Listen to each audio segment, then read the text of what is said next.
tout temps, le pouvoir français, lorsqu'il est pris, il est face à la revendication populaire guadeloupéenne, tente de trouver une réponse en créant des États généraux. Alors auparavant, c'était les assises du développement local, je crois, que De Peretti avait mis en place. Et on pourrait prendre d'autres exemples tout au long de notre histoire. Nous, ce que nous réfutons, c'est que le pouvoir français puisse nous imposer sa méthode et son calendrier. La question qui se pose aujourd'hui, c'est, et c'est ce qu'affirme le Parti communiste guadeloupéen, c'est que c'est le peuple guadeloupéen, lui et lui tout seul, qui doit être maître de son calendrier et qui doit définir lui-même la nature des rapports qu'il entend établir avec la France. Et pour être très précis, nous ne nous inscrivons pas, nous, dans le cadre des institutions françaises. C'est-à-dire, et je précise ma pensée, ce n'est pas que notre revendication consiste à sortir du cadre pour le moment de la Constitution française, mais nous disons que la Constitution française ne répond pas forcément aux attentes et aux besoins du peuple guadeloupéen. Ce que nous disons aujourd'hui, c'est que notre revendication se fonde sur un principe du droit international, c'est celui du droit des peuples à disposer d'eux-mêmes. Nous existons en tant que peuple et la communauté internationale reconnaît à tous les peuples le droit à l'autodétermination. Donc c'est sur ce principe fondamental que nous fondons notre revendication.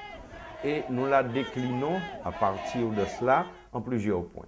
D'abord, pouvoir négocier avec l'État français la transformation de sa constitution pour reconnaître l'existence du peuple guadeloupéen et non pas simplement nous faire l'injure de nous considérer comme étant une population du peuple français. Ça, c'est un préalable qui nécessite donc une modification de la Constitution française. Deuxièmement, reconnaître notre droit de peuple à nous autodéterminer. Et à partir de ces deux principes, nous proposons les choses suivantes.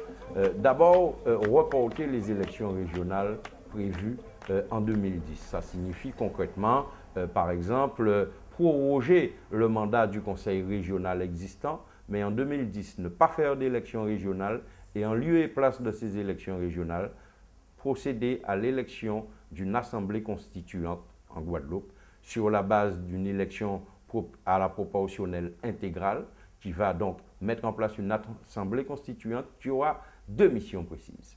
L'élaboration des grands axes d'un projet de développement économique et pour ne pas dire plus large d'un projet de société pour la Guadeloupe et la définition du cadre politique pour mettre en œuvre ce projet de développement. Un an, élection en 2010. En 2011, cette assemblée constituante va soumettre le résultat de ses propositions au peuple guadeloupéen qui devra l'adopter par voie de consultation populaire.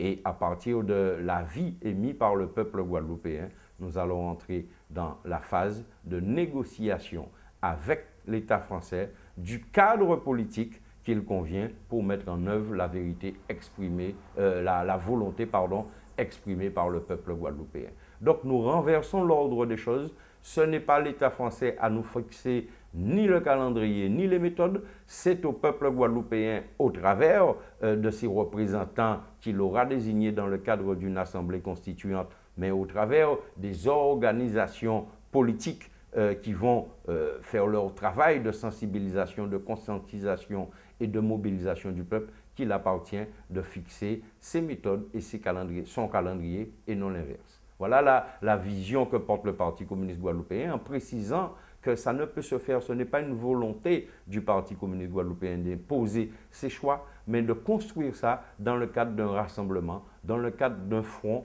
rassemblant l'ensemble des organisations sociales, politiques, culturelles de la Guadeloupe qui veulent aujourd'hui établir d'autres relations avec la France. C'est dans le cadre de ce rassemblement, et on peut le dire, dans le cadre d'un lionnage, d'un front qui sera l'interlocuteur unique et exclusif du peuple guadeloupéen face au pouvoir colonial français et face à la représentation internationale pour faire entendre à cette phase de notre développement, celle de la constitution d'un État autonome de Guadeloupe, l'interlocuteur unique face à la communauté internationale pour faire valoir et entendre le point de vue des Guadeloupéens, étant entendu que c'est au peuple guadeloupéen et à lui tout seul qui revient d'imprimer les étapes et la marche devant lui permettre de se construire, d'exister devant la communauté internationale.